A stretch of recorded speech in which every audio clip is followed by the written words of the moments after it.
program are strictly those of the host, guests, and callers, and not necessarily those of this station, its staff, management, or sponsors. Welcome to The Business Kitchen, where every week we will be cooking up some fun recipes to help you succeed in business.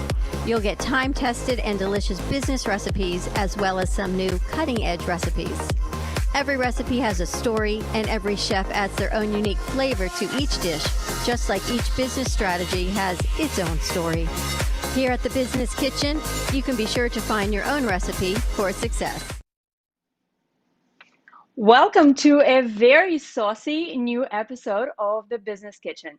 Here at The Business Kitchen, we encourage you to look for solutions outside the traditional recipe box.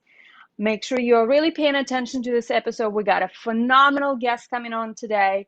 And remember that the conversation continues after the show at facebook.com/businesskitchenshow. And we are going to bring in my co-host, Tatiana. Before we dive into the very delicious content for today's show, we want to thank one of our sponsors for today. And our sponsor for today is Fast Ship Face Mask. There's so much talk about wearing face mask and how important it is. So, Fast Ship Face Mask. If you need a soft, comfortable, washable mask, use Fast Ship Face Mask.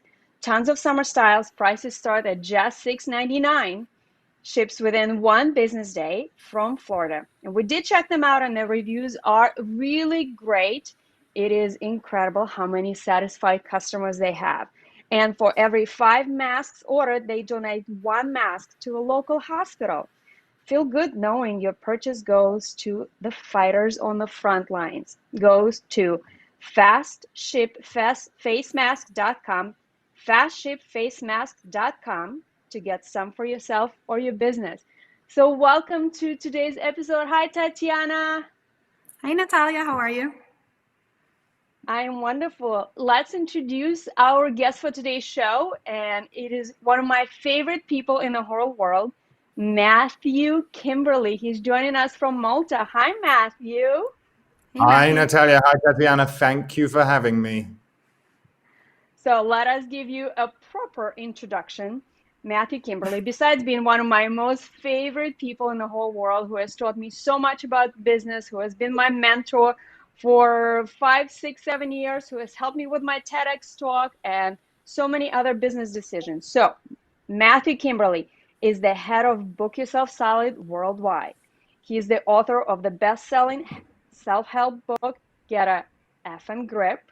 He is the creator of the Principles of Professional Persuasion and the founder of the School for Selling. And today he's going to talk to us about his project, Delightful Emails. Thank you so much, Matthew. We're thrilled to have you on the show. What a fantastic intro, Natalia. I couldn't have said it better myself. Thank you. Oh, yeah. So you're joining us from Malta. How are things in Malta? How are you guys open? Are the businesses functioning? The restaurants are open? Everything's getting back pretty much to normal. The airport opened a couple of weeks ago. Tourism is way down, but the restaurants are open, the stores are open, the coffee shops are open. We're practicing distancing, and we're doing pretty well at containing everything for the time being. Good. Fantastic to hear. So, Matthew, you were the first person in my life, besides my husband, who is a big entrepreneur, that really pushed me and encouraged me to look at the importance of numbers at the business. I think that numbers are critical right now. Yes. Yeah, I mean, the numbers are of critical importance. We get into business for many reasons. Some of us get into business to make money. Some of us get into business because we're unemployable. And some of us get into business because we're guided by a passion. But unless we're paying attention to the numbers, the great big fun journey that is business could be taken away from us and we wouldn't see it coming. Yeah, so true. And one of the things that you really, I think one of the programs that really made such a significant difference for us as a business, so we have 2 family restaurants, and one of the huge things that you have encouraged us to do is to do consistent email marketing, email campaigns that keep us in touch with our followers and in touch with our we have grown, and it has been a huge marketing tool. So today in the show, we will share all of the delightful secrets of delightful emails. I'm so excited, Matthew. And you've been one of the best students I've had, Natalia. You know, to take a restaurant business and to say, we're going to drive our repeat custom with email selling and email marketing is really unusual. And people often think that email marketing is reserved for the likes of Amazon or big box retail stores, or for smaller consultative style intellectual property based businesses. But you've proven them all wrong with your fantastic results as a result of sending frequent, delightful emails from people who want to keep in touch with you. And I agree with you, because for us as a restaurant, we were so surprised when I integrated the program, the Delightful Emails program, about 2 years ago. We started with about 1,300 subscribers, and now we're over 5,500 subscribers on our list. And I'm being very transparent with our numbers. So we have 2 locations, and we send our emails weekly. And it has been an absolute critical tool for us to communicate with our followers during the pandemic, the global coronavirus pandemic that we're all facing. So tell me you. something, Natalia. When you put these emails out, I can imagine other restaurateurs or other business owners sitting there thinking, well, what could I possibly have to say to these people weekly? What are you sending out? Updates on the menu? Nobody wants to receive an update on a menu weekly. What have you been doing, Natalia, to get results with your emails? I love how you just take over the show. Thank you so much. You make it so easy for us always. So using the structure that I have learned from you, we have created a personality for our emails. And there's a multitude of factors that we are incorporating into creating the emails. And I would like to explore some of them throughout the show today, which sometimes we use and sometimes we don't. So the traditional open rate for emails is anywhere between, would you say between 50 and 20%, Matthew? Average 15 to 20%, most people would consider a good open rate. Yeah. So we get an open rate of anywhere between 25 and 32% for our emails. Amazing. So we must be doing something right? So there is a lot of science that I have learned. And as a restaurant specifically, we not only send updates on the specials, but we make every email into a little mini story. And when I come into the restaurant, and we own Speaks Clam Bar, which is a restaurant on the Gulf Coast, one in Sarasota and one in Bradenton, Florida. And when I walk into the restaurant and I talk to the customers and I tell them, invite them to jump on the list, and when I share with them that I actually write the emails, they are overjoyed, because it's so rare that actually one of the owners is so in touch with what's going on and actually writes the emails. For them, it will be like meeting a celebrity. Imagine that you tune into a radio show every week, or you watch a particular soap opera on TV every week. You get used to the personalities, you get used to the character, you get used to the language that's used and the world that's built, and you start to fall in love with the individuals. Now, if you're doing emails right, your correspondents will start to anticipate your emails, look forward to your emails. And a lot of the training that's out there on what's the best time to send an email, or should you include images or not, or what's the greatest subject line hack that you can use in your emails, all are irrelevant and all go out of the window when the person who's sending the email is somebody that you really want to hear from. Now, if I really wanted to hear from Natalia or from Tatiana because you've made me fall in love with you, or really enjoy your company, or find that you've made me think, you've provoked an emotion on a regular basis, it doesn't matter what your subject line is, because when I see your name in the inbox, then I go, I'm going to be rewarded for reading this. So this is really interesting, the point that you are making. It is about the personality. It is about creating that consistent rapport. So is there science about how often the emails need to go out? How frequently? Correct. Yes.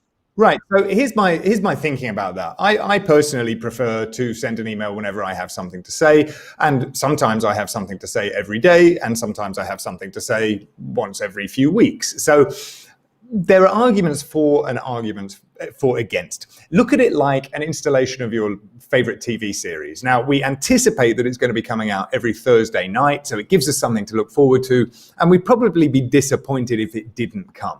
However, because it's our favorite TV show, when they offer a binging opportunity by dropping 5 or 6 episodes all at the same time, we'll happily watch them back to back. I don't think you can email too much. Now, clearly you can if you're sending 3 emails a day or 4 emails a day and your readers haven't signed up for that, because there are opportunities where we could be mailing multiple times a day, then you may find that people get turned off just the sheer volume. People are busy. But I like each email to contain a treat. Each email contains a cookie. Each email gives you something that you can really enjoy. And who doesn't want to hear from a lover every day or multiple times a day? Imagine that you get a text message from somebody that you're sharing your life with and you're in a good place, and they send you a text message and it says, "Hey, boo," and you say, "Wow, that was the best message I ever got. I hope they send me another one in 5 minutes." What about if we could have that kind of relationship with our email correspondence? Oh my goodness. Can you just imagine to have your subscribers anticipate every email from you? I think that's so brilliant. So when we set up our email, so when people sign up, traditionally the way that the word funnel is used is set up is they get the welcome email. And in that welcome email, we usually tell them, as a welcome, and as a restaurant, what you can do is send a little promotion, or as a business, you can, and then sort of share that we'll be keeping in touch weekly. But I agree with what you said, that not only do we send the anticipated email, but every once in a while we do throw in some kind of surprise. And I'll give you a couple of examples. One time we were really trying to engage our audience and we sent out a survey. So we were about to buy a new pasta die. So we're in Italian Clam Bar, and we make all of our pasta in-house. And we have certain types of pasta that we serve, fresh pasta that's made in-house. And we were going to buy this little tool, it's a die for the pasta machine. And we sent an email survey to our audience. I think at the time we were at about maybe 3,000 subscribers. And I tell you what, within 24 hours, we got maybe 150 responses, which is incredible, which is 2% response rate right there. And I had asked our audience which pasta die we should buy, and we gave them a choice. It was, I think, something like angel hair or I don't remember the details. But then we used the same technique. Again, we surveyed our audience. And that is another really smart email trick that you as a business owner can incorporate, is surveying your audience. So this other survey that we did during the pandemic, and we were very conscious of the budgetary needs of our customers, of the spending, because the businesses were closed. A lot of people were on unemployment, and we understood that need to have some budget-friendly options at our restaurant. So what we have done is we surveyed our audience. What would you like us to add on the menu? Some paninis or some half and half lunch option or something like that. And with that, we got over 300 responses within 24 hours. And our team is so thrilled that it does work, you guys. Emails do work. They absolutely do. And you've said that they're great for market research. They're great for building trust and affection and a stronger relationship with your prospects and your customers. And ultimately, when you are well known, well liked, well trusted, and have a clear understanding of your prospects, you're going to be more successful when it comes to selling them things. You become a person of influence. You train them to respond to you. You train them to give you feedback. You train them to click a link. You train them to respond to an offer. And that's the real purpose of email marketing. Yes, we'll have influence. Yes, we'll have praise. Yes, we'll have plaudits. Yes, we'll have affection. Yes, we may even get celebrity status. But ultimately, that enables us to influence our prospects to become better buyers. And that's why I'm absolutely madly in love with email marketing.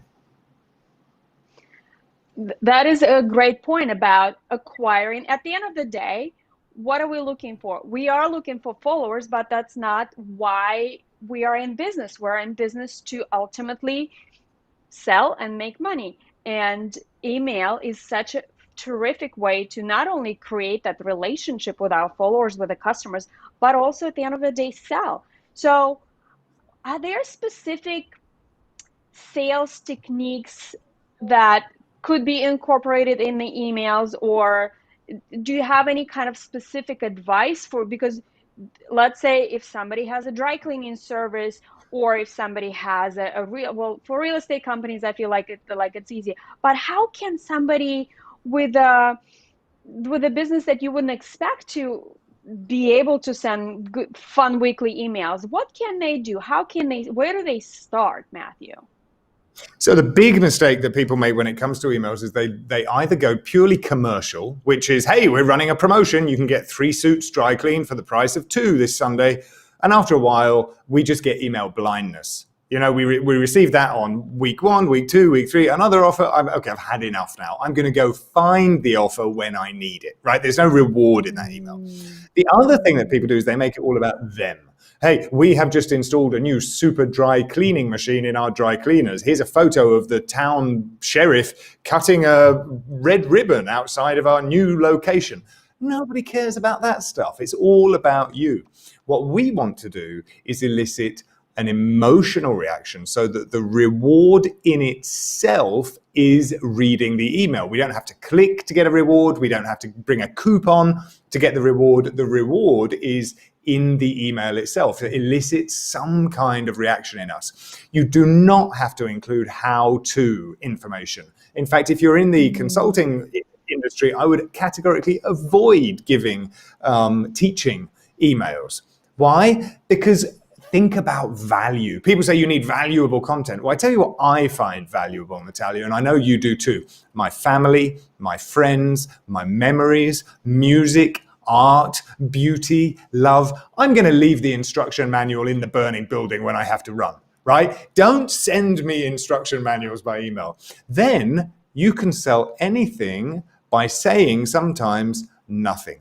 Let me tell you a story about what happened to me the other day. I was walking into the store. I went to open the door. The laundry was ready. The dry cleaning was set up for another week. And I saw a little cat sitting on the wall outside. I offered the cat a cup of milk, and that cat has never left. We now have our own in-house cat at the dry cleaners. He's quite a character. By the way, we'd love to see you if you're in the neighborhood. Bye. What does that do? That creates an image, a multi-sensory image that positions this dry cleaning store as having a personality and a cat, and it gives me a reason to remember it and look forward to the next update for the cat story part 2. I love this. And I love how you just gave a perfect example on how even a business that you wouldn't think, I mean, that could possibly have a personality, to have a personality. It's all about creating, like you said, creating that deep emotional connection so that it's not, so that people who read the emails, that they give them something that they would look forward to reading, and a little story. And the way that you can source these stories is how I do it. For example, is I have a running list on my phone of different conversation starters, write down different things that may happen to you or to your team members. That is a great way to source content for your emails right there. Right. So in my course, Delightful Emails, which is available at delightfulemails.com, I give 5 or 6 different techniques which give you an unlimited number of things to write about. You have to know how to write the email, how to structure it quickly so it doesn't take you more than 20 minutes at a time. Nobody wants to sit down and spend 4 hours writing an email. If you can fire one off in 15 or 20 minutes, then it's easy to make it regular. But then you've got to know what to write about. So I've got a ton of suggestions for both creative prompts, like stories you can tell, colors that you can use, visuals that you can invoke, but also subject matter prompts. It could be that you do want to talk about the kind of spray that you use in your laundry detergent, but you've got to make sure that it's interesting for the reader as well. Right. I love that. So can you repeat again where our guests can find more about how to write delightful emails and increase conversion rates for the emails and increase open rates and ultimately stay in business and capture and recapture and maintain that connection with the customers? If you want to make more revenue in your business, and specifically if you want to make more revenue off your existing prospect or client database, go to delightfulemails.com. That's delightfulemails.com. And you can always write to me, Matthew at matthewkimberley.com, if you have any questions about that as well. Matthew, thank you so much for coming in today. Just to give a quick takeaways. With emails, create personality, be consistent. Once you establish that rapport with your customers, they're not going to be worried as much about the subject line. They're going to be just excited to hear from you. They will have the big smile on their face. And another thing from the energetic perspective, whenever I sit down to write an email or right before I press send, I do it with a smile because it will send an email with that extra pop of joy into the inbox. What do you think? Would you do that, Matthew? I'm always smiling, and I know you're always smiling too, Natalia. Email or no email?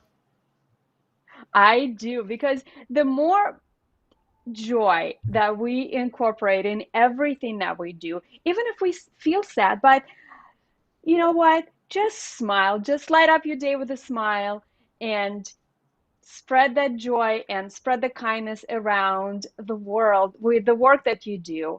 Thank you so much, Matthew. I appreciate it. And right now, I would like to say thank you. Take care and much love to you and your family. Thanks for joining us all the way from Malta.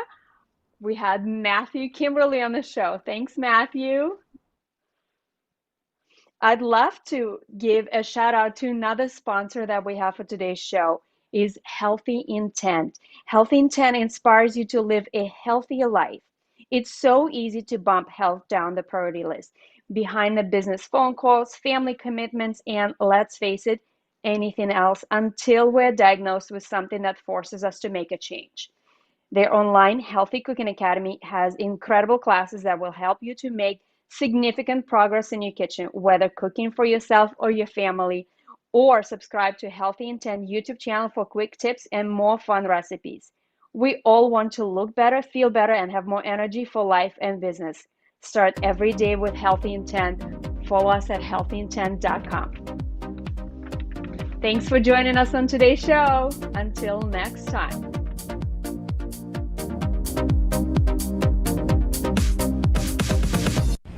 You've been listening to The Business Kitchen. Tune in every Thursday for saucy interviews with business owners and to pick up fresh ingredients for your business success. The conversation continues each week with Natalia and Tatiana after each episode at Business Kitchen Show on Facebook. We'll see you next week.